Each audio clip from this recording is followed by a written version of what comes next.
नमस्कार दोस्तों, मैं शंकर खराड़ी और मेरे YouTube चैनल में आप सभी का स्वागत करता हूं। और आज आप अपन पढ़ने वाले हैं पासा डाइस। तो चलो टाइम को वेस्ट ना करते हुए अपनी क्लास को स्टार्ट करते हैं। तो आपको मैं बताना चाहूँगा कि पासा दो प्रकार के होते हैं, एक मानक पासा होता है और एक सामान्य पासा होता है। इसको अपन आगे डिटेल से में पढ़ेंगे। तो सबसे पहले आता है मानक पासा। तो दोस्तों मानक पासा क्या होता है, मानक पासा की परिभाषा क्या होती है?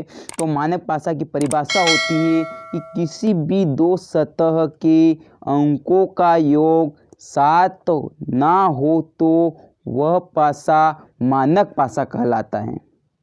जैसे कि आप देख सकते हैं कि इन दोनों अंकों का योग 6 हो रहा है पर 7 नहीं हो रहा है।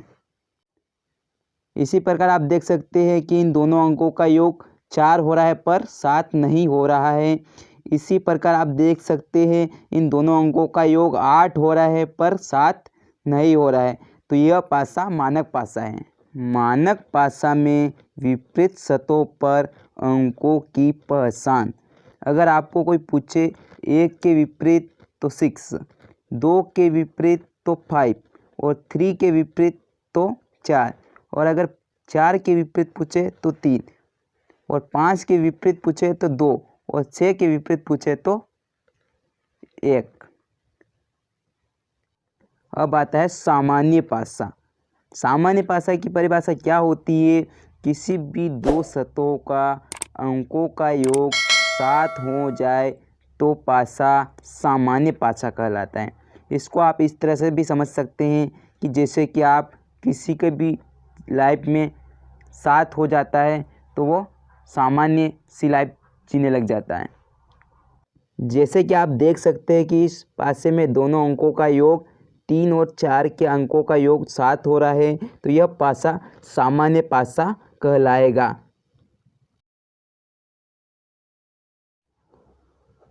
तो अब आपके मन में विचार आता होगा कि सामान्य पासा के विपरीत सतह के अंकों की पहचान कैसे करेंगे? तो सामान्य पासा में होता है कि दिए गए पासा के अंकों को छोड़कर बचे हुए पासे के तीनों अंकों की आने की संभावना होती है। जैसे कि आप देख सकते हैं इन दोनों अंकों का योग 7 हो रहा है, तो यह एक सामान्य पासा है। तो अगर आपको कोई पूछ ले कि 3 के विपरीत कौन सा अंक होगा, तो इस पासे में जो नहीं दिख रहे वो तीनों के तीनों 3 के विपरीत होंगे। जैसे कि आपको पूछ ले 3 के विपरीत कौन सा अंक होगा, 1 या 2 या 5, तीनों के आने की संभावना होती है। अगर इसी प्रकार 4 के विपरीत पूछ लिया तो 1 या 2 या 5।